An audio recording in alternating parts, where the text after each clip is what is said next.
Hello guys, আসসালামু আলাইকুম। কেমন আছেন সবাই? আশা করি ভালো আছেন, আমিও ভালো আছি।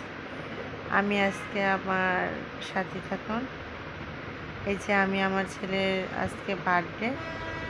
আমি বার্থডের জন্য কিছু ছোটোখাটো আয়োজন করছি আপনাদের জন্য। আপনারা থাকেন, আমার সাথেই থাকেন। এই যে আমি মাংস ভুনা করে নিয়েছি, বিরিয়ানি পাক করার জন্য কিছু মাংস নিয়েছি। মাংসগুলো একসাথে করে এখন আমি বিরিয়ানি কষিয়ে নিব ভালো করে।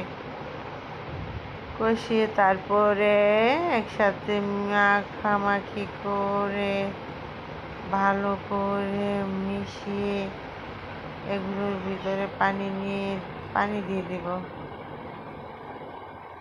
যে পোলাও চাল, যে মাংস সব একসাথে করে আমি এখানে ছোটোখাটো ডেকোরেশন করা হয়েছে আমার ছেলের জন্য। এই যে আমার ছোটো বোনের জামাই, আমার ভাইয়ের মেয়ে, তারা সাজাচ্ছে। এই যে হ্যাপি বার্থডে আমার ছেলে, আমার